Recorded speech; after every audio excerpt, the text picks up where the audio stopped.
Apparently, the investment portfolio breakdown is a core feature of all personal finance YouTubers, so I thought it's about time I do mine. As I mentioned in my previous video, I started my investing journey quite late as I was financially illiterate.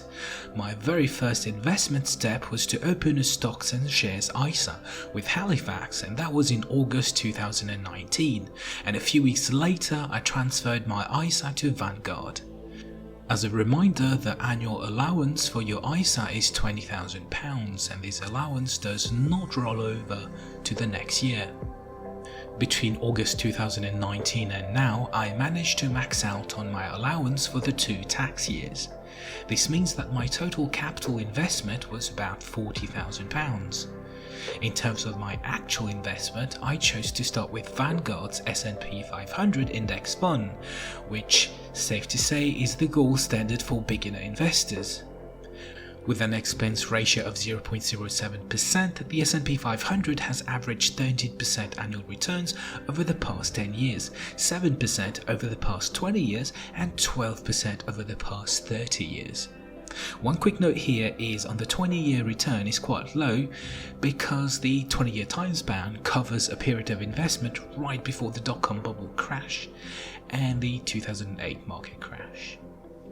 I also invested in the broader US equity stock market, again with Vanguard.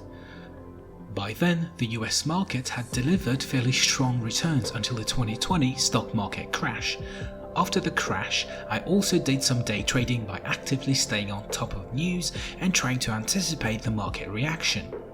I knew already this is not usually a recommended strategy to grow your wealth, but I do like to test things by myself and had quite decent returns but also quite a few misses. Overall, I made the same gains as I would have had I let the investments grow over time, so not much benefit there.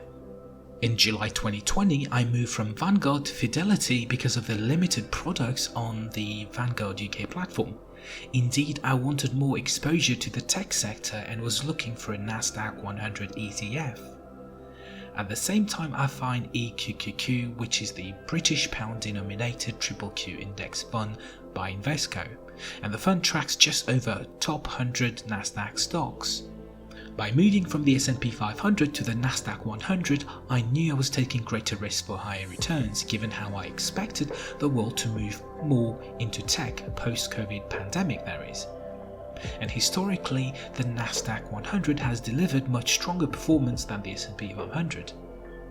And indeed, that was the right decision for me as the Nasdaq recovered much faster than the other indices. Currently, however, I've moved away from index funds and built my own portfolio of growth stocks. And to do that, I had to move again from Fidelity to Trading 212 because of the zero cost investing. I know I've moved my invested quite a lot during this relatively short period, but it was for the best.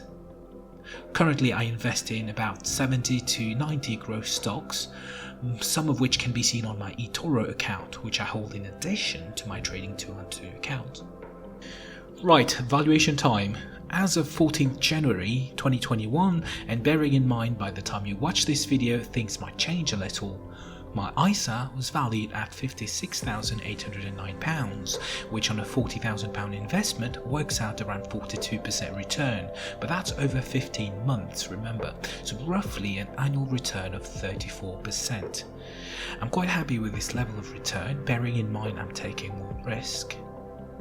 With regards to my Etoro account, my return so far, with just under 6 months of investing, was also around 34% as well.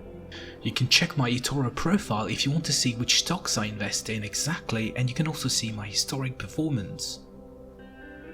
Personally, I am very happy with these gains, especially given that we've had a huge crash at the beginning of the year. I built my portfolio around those strong growth stocks, and hopefully I'll be able to replicate the same performance over the coming years. And at this rate, I might reach FIRE sooner than planned.